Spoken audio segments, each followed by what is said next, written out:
অন্যান্য রাজ্যে কিছু ঘটনা ঘটেছে, বিহারে কোনো ঘটনা ঘটেছে, গুজরাটে হয়েছে, গুজরাটে এসআইআর চলছে, উত্তরপ্রদেশে এসআইআর চলছে, কোথাও তো এই ধরনের ঘটনা ঘটছে না।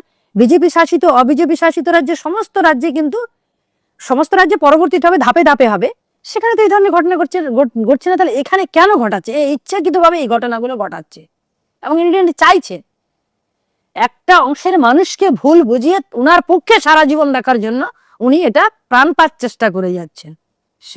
সে গুড়ে এবারে বালি। তাহলে দিদি আপনার কাছে এই প্রশ্নটা করব যে এই 26-এর ইলেকশন এসেই গেছে একদম, তো আপনার কি মনে হয় যে বিজেপির কতটা জেতার সম্ভাবনা, আর যদি জেতে তাহলে পালাবদল যদি হয় তাহলে রূপরেখা কি হবে? এই আপনি একজন বিজেপির একজন সম্মানীয় নেত্রী, আপনি কি মনে করেন যে পালাবদল কি হবে? শুনুন, আপনি যদি বললেন আপনার প্রশ্নে, এখানে যদির কোনো প্রশ্ন নেই। যদি কিন্তু নইলে নছেদ নতুবা এগুলো ছেড়ে দিন, একদম 100% পালাবদল হচ্ছেই এবং হবেই। পালাবদল হচ্ছে এবং হবে, এখানে যদি কিন্তু কোনো জায়গায় নেই, হচ্ছেই এবং হবেই। মানুষ সিদ্ধান্ত নিয়েছে এবারে এনাকে চলে যেতেই হবে।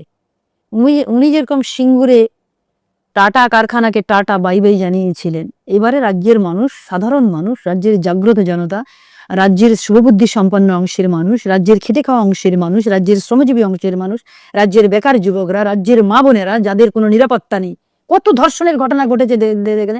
মহিলা মুখ্যমন্ত্রী, প্রচুর ধর্ষণের ঘটনা ঘটেছে, একজনও ধর্ষকের দৃষ্টান্তমূলক শাস্তি হয়নি, একজনও ধর্ষকের দৃষ্টান্তমূলক শাস্তি হয়নি। পার্ক স্ট্রিটের ঘটনা, কত ঘটনা দেবো উদাহরণ, তো প্রচুর ঘটনা। পার্ক স্ট্রিটের ঘটনা, কামদুনির ঘটনা, কাকদ্বীপের ঘটনা, কোচবিহারের ঘটনা, পিংলার ঘটনা, নদিয়ার হাঁসখালির ঘটনা, এরকম অসংখ্য ঘটনা, মধ্যমগ্রামের ঘটনা, সন্দেশখালীর ঘটনা, অসংখ্য ঘটনা আছে, অসংখ্য ঘটনা উদাহরণ দিলে এখানে রাত্রি গড়িয়ে যাবে।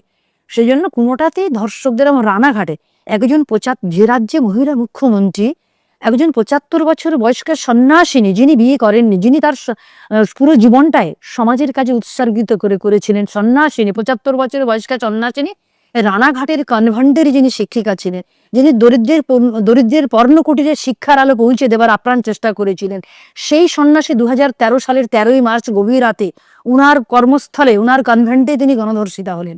গণধর্ষিত হওয়ার পর সন্ন্যাসিনী সেই রাতে, পরের দিন 14ই মার্চ সূর্যোদয় হবার আগে সন্ন্যাসিনী রাগে দুঃখে মনের যন্ত্রণায় আমাদের রাজ্য ছেড়ে অজ্ঞাতবাসে চলে গেলেন। সন্ন্যাসিনী কোথায় আছে আজও আমরা কেউ জানি না। অথচ মহিলা মুখ্যমন্ত্রী ওই সন্ন্যাসিনীর পাশে দাঁড়িয়ে সন্ন্যাসিনীর চোখের জল মোছাবার কোনো প্রয়োজন অনুভব করেননি। তেমনি তামান্নার মায়ের পাশে দাঁড়িয়ে মুখ্যমন্ত্রীর সময় পাননি।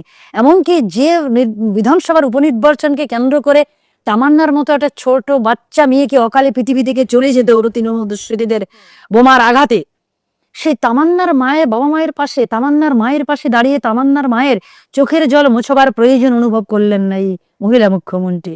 আনিস খানকে পুলিশ সেখানে গিয়ে তাকে ছাদ থেকে ফেলে পুলিশ তাকে মেরেছিল, কোন করেছিল এটা? আনিসের বাবার পাশে গিয়ে দাঁড়িয়ে চোখের জল মোছাবার প্রয়োজন অনুভব করেননি। এরকম অসংখ্য ঘটনা আছে, অসংখ্য ঘটনা আছে। সেজন্য এবারে উনি যাচ্ছেন 100% নিশ্চিত। তাহলে বলছেন যে এবারের ভোটের জন্য মানুষ কি মনে করবে, মানুষ কি দেখবেন, মানে কোন কোন দিকগুলো দেখবেন ভোট দেওয়ার সময়? যে শিক্ষা, স্বাস্থ্য, চাকরি, সবকে ছাপিয়ে কি ভাতা তাই বড় হয়ে যাবে বলে আপনার মনে হয়, নাকি একেবারে অন্য জিনিসগুলো মানুষ বুঝেছে এবং বুঝবেন ভোট দেওয়ার সময়? শুনুন, রাজ্যটাকে যে নৈরাজ্যের চূড়ান্ত সীমায় একদম খাদের কিনারে দাঁড়িয়ে আছে রাজ্যে, এটাকে কিছুটা প্রলেপ দেওয়ার জন্য যুবশ্রী তো আগেই ছিল, যুবসাথী, ওদেরকে বেকারের লাইনে চাকরির লাইনে দাঁড় করাতে হবে। 1,500 টাকা দিনে, 50 টাকা নিয়ে কি হবে বলুন তো? একটা পরিবার চলবে কি? কখনোই চলবে না। তাহলে ওই পরিবারের ছেলে মেয়ে যারা শিক্ষিত তাদের চাকরি দিচ্ছে না। চাকরি কেন দিচ্ছে না? ওই বেকার সাথী দিয়ে কি পেট চলবে? কখনোই চলবে না। যে নিত্য প্রয়োজনীয় জিনিসের দাম যে বাড়বে আকাশ ছোঁয়া, যেভাবে হু করে জিনিসের দাম বাড়ছে আকাশ ছোঁয়া, সেই জায়গায় দাঁড়িয়ে উনি একটা বিশাল বড় ক্ষত চিহ্নের সামান্য মলম, মানে একটা সামান্য প্রলেপ দেওয়ার চেষ্টা করছেন। মানুষ